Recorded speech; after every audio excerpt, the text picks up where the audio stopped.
Something disturbing is happening in the United States. In entire dioceses, the traditional Mass is being suppressed. The most ancient gestures of faith are being prohibited, while a prominent cardinal launches harsh accusations against those who remain faithful to tradition. Is this just a liturgical reform or a real war within the Church? Stay until the end, because what you're about to read isn't just news. It's the future of the Catholic faith being decided now. In the United States, a phenomenon has emerged that in recent months has taken on the character of a full-blown campaign. In several dioceses, bishops are limiting, if not completely eliminating, the celebration of the traditional Latin Mass. The news didn't come out of nowhere, but the rapidity with which these decisions were implemented is alarming. These are no longer isolated incidents or local decisions, but rather a direction that appears to be following a precise plan. The situation in Detroit is emblematic, where the new archbishop has redesigned liturgical life with severe measures. And in Charlotte, North Carolina, where the bishop has adopted similar measures, restricting access to the ancient liturgy. These decisions are not limited to the suppression of the Mass of all time. In more than one diocese, receiving communion, kneeling, and on the tongue has been prohibited, a gesture that for centuries has been a sign of veneration and faith. The perception, therefore, is that we are faced not only with a revision of practices, but with a true cultural and theological signal. What for generations was considered normal and holy is today branded as an obstacle to be eliminated. The atmosphere in the communities is one of confusion and disorientation, with faithful forced to move to other parishes or to live their faith in a climate of growing suspicion. The pace of these restrictions seems to have accelerated since the election of the current pontiff, so much so that many are now openly speaking of a declared war on the traditionalist world. It's not just a question of liturgy, but of Catholic identity. The Latin Mass and ancient practices become the target of a campaign aimed at downplaying what represents continuity with the past. The disturbing fact is that this is a systematic operation, conducted with legal instruments and episcopal decrees that affect the daily lives of the faithful. In this climate, Cardinal Cupich, one of the most controversial cardinals in the American scene, appears. Having reached the age at which canon law allows for retirement, he has submitted his letter of resignation to the Pope. But the pontiff has not yet made any decision, leaving him effectively in command of the Diocese of Chicago. In the meantime, Cupich published a text that caused a stir, not so much for its length, but for its content, which many considered alien to the reality of the Church. It reiterates theses that had already been refuted decades ago, but which today return as if they were new rhetorical weapons against tradition. The document released by Cardinal Cupich presents a thesis as ambitious as it is controversial.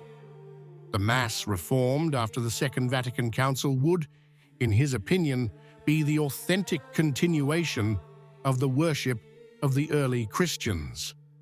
This narrative contradicts historical evidence, given that the traditional liturgy developed organically over the centuries well before Trent, taking root in apostolic practices. The assertion that the ancient Mass was the product of clericalism and rigidity appears to be a break with the very doctrine sanctioned by the Council of Trent, which condemns without appeal anyone who accuses that rite of generating impiety or error. In essence, Cupich seems to ignore that the Church itself has declared anathema against such judgments, and this is why many observers speak of an authentic self-excommunication implicit in his words. This is not the first time the Cardinal has taken this direction. He has already advanced similar arguments in the past, always rejected by the most serious scholars. The seriousness of this situation lies in the fact that these statements are not simply private opinions, but are relaunched on the official website of the Archdiocese of Chicago, thus taking on the weight of a pastoral position. The effect is that of a message that divides, that insinuates suspicion, and that delegitimizes an entire segment of the Catholic people, branding them as bearers of a dead faith. The opening of Cupich's text is in fact a direct blow. Quoting the historian Jaroslav Pelikan, he contrasts the living faith of the dead with the dead faith of the living. Translated into concrete terms, Catholics tied to tradition are labeled as empty, incapable of true spiritual impetus. This is not a rhetorical detail, but a serious accusation that shows how the progressive hierarchy views this world with suspicion and contempt. In just a few lines, a divide is established. On one side, those who welcome the new; on the other, those who would be condemned to a sterile and anachronistic cult. To strengthen his thesis, the Cardinal recalls the example of Newman, proclaimed a doctor of the Church, and his theory of the development of doctrine.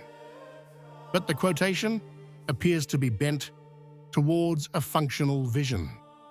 The evolution of the liturgy is presented as a natural and necessary process, ignoring the fact that Newman himself never supported revolutions imposed from above.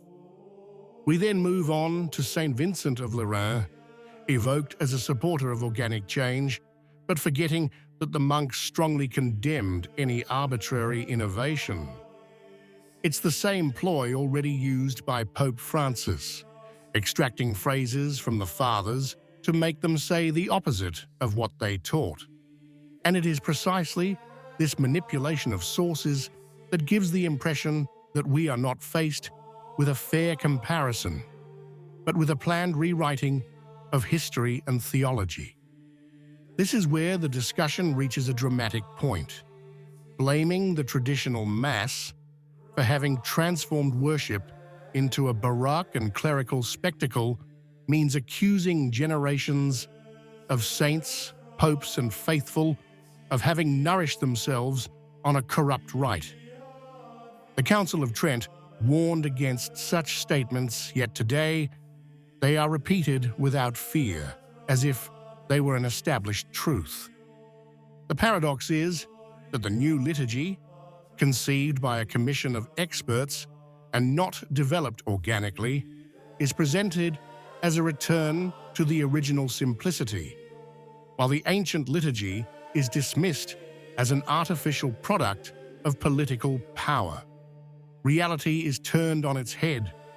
What was born over the centuries as a natural flowering of faith is branded as falsification, and what is the fruit of a laboratory is proclaimed authentic.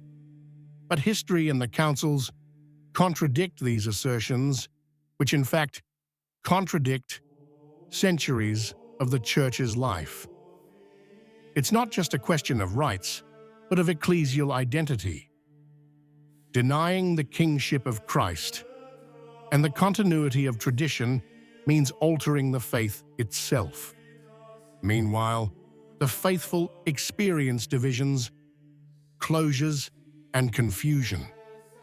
The future remains uncertain. Will there be a definitive crackdown, or will there be room for resistance? One thing is certain: without tradition, the Church risks losing its essence. What do you think? If you liked the video, comment Amen. God bless you.